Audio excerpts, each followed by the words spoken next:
जय हिंद साथियों, आप सभी का स्वागत है। आज हम स्टार्ट करने जा रहे हैं कि एमपी में जो बहुत से बीएड की वैकेंसी निकली उसका फॉर्म कैसे भरें। तो साथियों, हमने गूगल पे सर्च किया एमपी बीओयू और जैसे हमने इसे सर्च किया तो ये वेबसाइट आई। हमने इस पर क्लिक कर दिया। बोज यूनिवर्सिटी की एमपी ऑनलाइन की जो वेबसाइट है उस पर हमने क्लिक कर दिया। ये इंटरफेस खुला हमारे सामने।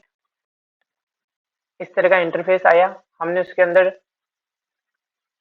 ये कनेक्शन का आ रहा है, चेक बॉक्स आया, फिर ओके कर दिया। फिर सर्विसेज पे गए। सर्विसेज पे जाने के बाद एक और चेक बॉक्स आया, उसको हमने पढ़ लिया कि कोई भी टेक्निकल इश्यू हो तो आप ये कर सकते हो, यहाँ पे कांटेक्ट कर सकते हो। इसको हमने यहाँ से हटाया।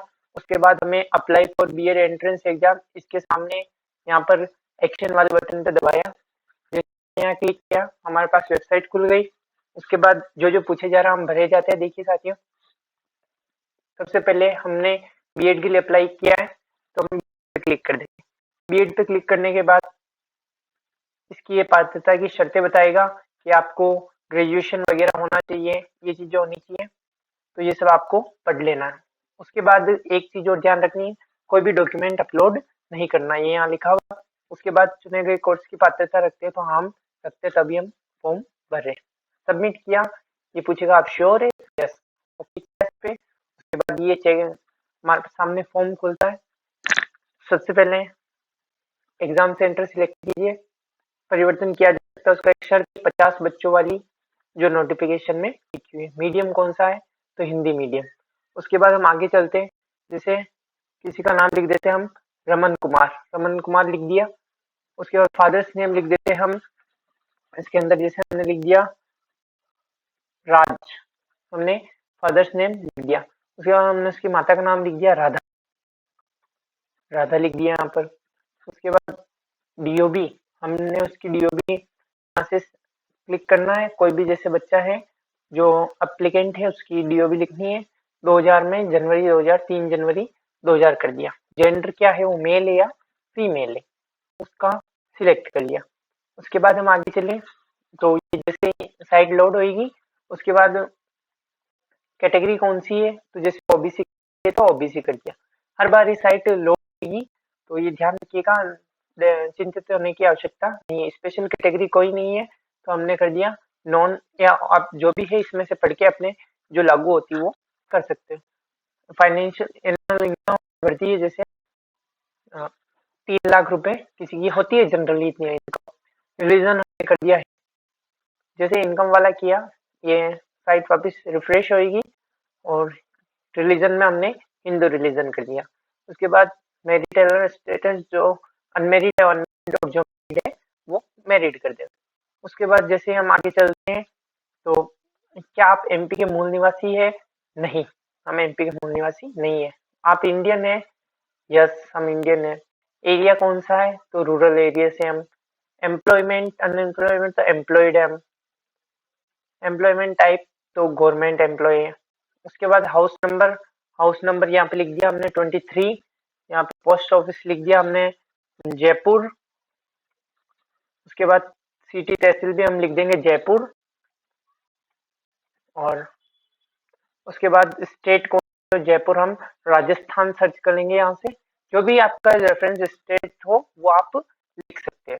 उसके बाद आगे चलेंगे डिस्ट्रिक्ट कौन सा है, तो इसमें भी हम क्या लिखेंगे, जयपुर। ओके। उसके बाद पिन कोड, जो भी जयपुर का पिन कोड है, जैसे 32 जो भी पिन कोड है वो लिख सकते हैं। कोरेस्पोंडेंस एड्रेस सेम कर सकते हैं आप इसके अंदर। उसके बाद मेल आईडी, जो है मेल आईडी जो भी आपकी रिगार्डिंग है वो लिख सकते हैं। अभी हम एज ए मॉडल एक मेल आईडी डाल रहे हैं ऐसे ही, ये कोई ऑफिशियल मेल आईडी नहीं है, लेकिन एज ए मॉडल हम डाल रहे हैं email.com। उसके बाद मोबाइल नंबर, तो मोबाइल नंबर अभी हम ट्रायल के लिए डाल रहे हैं इसके अंदर। बाकी आप अपना पर्सनल मोबाइल नंबर डालें, जो क्या होना चाहिए, व्हाट्सएप नंबर भी होना चाहिए, ताकि कोई भी सूचना है तो दे सके। अब उसके बाद आपको एजुकेशनल क्वालिफिकेशन से चीजें बननी है। 10th के अंदर कौन सी यूनिवर्सिटी, जैसे राजस्थान में बीएसआर है तो हम बीएसआर कर सकते हैं। यहाँ पे हम लिख देंगे बीईआर। उसके बाद हम सिलेक्ट करते कौन सी ईयर में की, तो हम लिख देते जैसे 2016 में की। कितने मार्क्स प्राप्त किए, तो 500, जनरल 600 का होता है, 500 प्राप्त किए। और ओके करना है, आगे चलना है। ये वापस लोड होगा एक बार, फिर मैक्सिमम कितने थे 600, परसेंटेज ऑटोमेटिक कैलकुलेट करेगा, वापस साइट रिफ्रेश होगी, डिवीजन कौन सा है तो फर्स्ट डिवीजन। उसके बाद हम चलते वापस 12th कहाँ से की, तो ये भी हम BSR से की है, कौन सा ईयर है तो 2016 के बाद 2018 आएगा। ठीक है साथियों, उसके बाद मैक्सिमम मार्क्स तो जनरली 500 का होता है, तो हम जैसे 400 अंक प्राप्त किए, कितने में से किए वापस ये चेक करेगा, यहाँ पे क्लिक करोगे, अब 500 में से हमें 400 अंक प्राप्त हुए, परसेंटेज ऑटोमेटिक कैलकुलेट हो जाएगा। उसके बाद हम चलते हैं कि डिवीजन, आपको होता है फर्स्ट डिवीजन। अभी एग्जाम यूजी बेस्ड है तो हमें यूजी तो करना ही पड़ेगा, किस टाइप की यूजी वो देखना आपको, इंजीनियरिंग वाले से हो या जैसे कौन सी, तो हम लिख देते RUC की है हमने राजस्थान यूनिवर्सिटी से, कब की है तो 2022 तक की है, एडमिशन लेट लिया था तो कोई दिक्कत नहीं, फिर मार्क्स आए यूजी में हमारे, इसमें कितने में से आए तो 4, जल्दी 6 साइट रिफ्रेश हो जाएगा ऑटोमेटिक, वापिस साइट रिफ्रेश हो रही है। उसके बाद कौन सा डिवीजन है तो फर्स्ट डिवीजन है, ओके। पीजी हो तो लिखिए, बाकी मत लिखिए। अभी आगे पूछ रहा है कि आप रेगुलर ट्रेंड इन सर्विस है, यस इन सर्विस टीचर है, ओके। आपने रेगुलर मोड पे किया है, DLED जिससे नाम से जाना चाहता हूँ, कौन सी यूनिवर्सिटी है, एजुकेशन डिपार्टमेंट कर देते हैं, एजुकेशन और डिपार्टमेंट कर देते हैं, जो भी आपके STC DLED की यूनिवर्सिटी वो लगाए आप। सिलेक्ट ईयर कब किया तो 2023 में किया, ओके। उसके बाद परसेंटेज, कितना परसेंटेज बना तो हम लिख देते हैं 80% बना, जो भी आपकी डिवीजन वगैरह वो सब आपको लिखना है। और फर्स्ट डिवीजन ये हो गया। डिस्टेंस से जो भी अगर आपने की है टीचर ट्रेनिंग तो वैलिड नहीं होगी। स्कूल को, स्कूल का नाम लिख दीजिए आप, जैसे स्कूल में लिख रहे GUPS Jaipur, Jaipur. Teaching experience लिख दीजिए आप, जैसे 12 मंथ्स लिख दीजिए, इसमें ये कोई ज्यादा मायने नहीं रखता। और एक गेस्ट फैकल्टी का जो है टीचिंग एक्सपीरियंस वो आपके लागू नहीं होगा। इसके बाद फीस 800 रुपए, और इस सैंपल में आपको जो है फोटो सिग्नेचर अपलोड करने हैं। Sample upload image, sample upload image, यहाँ पर ये कुछ बता रहा है विजुअल सर्च, तो हम इस पे करके देख लेते हैं विजुअल सर्च कहाँ खुलता है। ये इस टाइप की इमेज आएगी विजुअल सर्च, हाँ इस टाइप का खुलेगा। तो आपको फोटो और सिग्नेचर दोनों एक ही शेप में करने हैं। तो हाल फिलहाल तो हम फोटो कर देते हैं, एक मॉडल के रूप में भर रहे हैं तो, और बाकी हमें सिग्नेचर और फोटो दोनों को अटैच करके करना है। तो चूज फाइल करके हम जो भी है फाइल्स में से कर देते हैं फोटो, कोई भी एक फोटो कर देते हैं। हाल फिलहाल 200 KB की साइज है उसकी फोटो की, ये आपको ध्यान रखना है। 200 KB की साइज है, तो हम इस PC में जा करके और पिक्चर्स में से कर देते हैं, इन पिक्चर्स में से ये इमेज अपलोड कर देते हैं। क्रॉप करने का ऑप्शन आया, क्रॉप कर ली हमने, ये हमने अपलोड कर दी, ये हो गई अपलोड साथियों। उसके बाद अब हम जाते हैं यहाँ पर सबमिट पर। क्या, पहले ये चेक बॉक्स इसको टिक कर लो, और अगर आप चाहो तो एक बार अपने फॉर्म को वापिस अच्छे से चेक कर लो कि कहीं कोई दिक्कत तो नहीं रही है, सारी चीजें एक बार चेक कर लीजिएगा। उसके बाद आपको करना है सबमिट, सबमिट किया और ये आपके प्रोसीजर आ गया।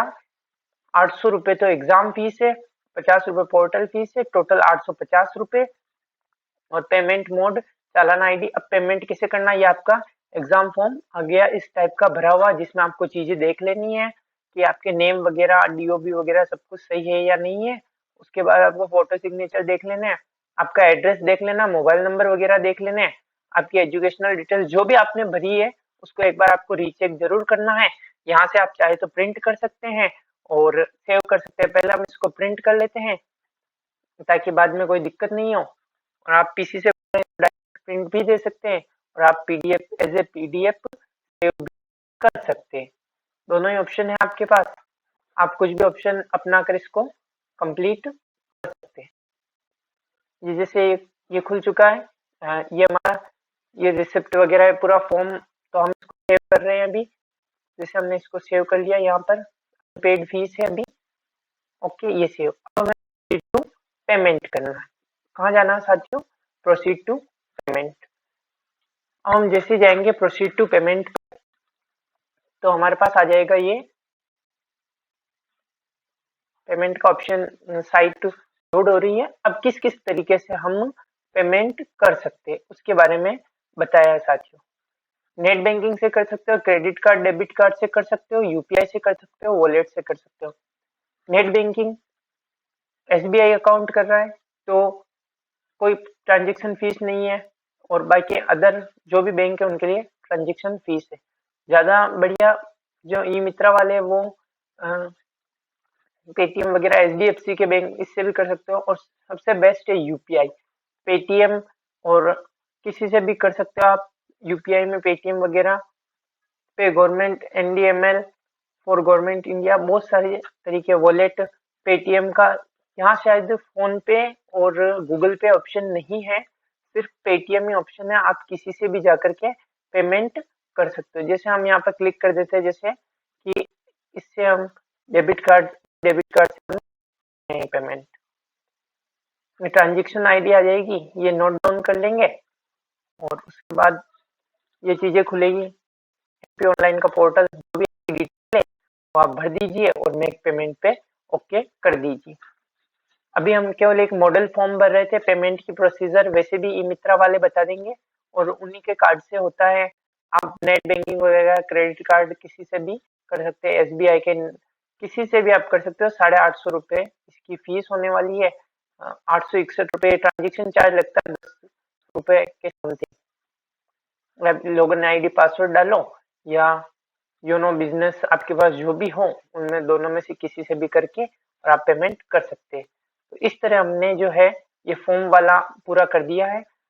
और जब भी पेमेंट हो जाएगा हमारा, आपको बता दूं मैं, यहाँ पे आपको बैक नहीं करना वैसे, ये देखिए री सबमिट द फॉर्म ऐसा आ जाएगा, इसलिए ऑटोमेटिक पेमेंट होएगा, उसके बाद ही आपको करना है। इस तरह साथियों हम आसानी से फॉर्म भर सकते हैं, ना रिलोड करना है क्योंकि ये सारी चीजें चली जाएगी। आपको सिर्फ जो पेमेंट होने के बाद ऑटोमेटिक रिलोड होएगा ये, बाकी आपको नहीं करना है। और इस तरीके से आपका फॉर्म भरा जाएगा। धन्यवाद साथियों।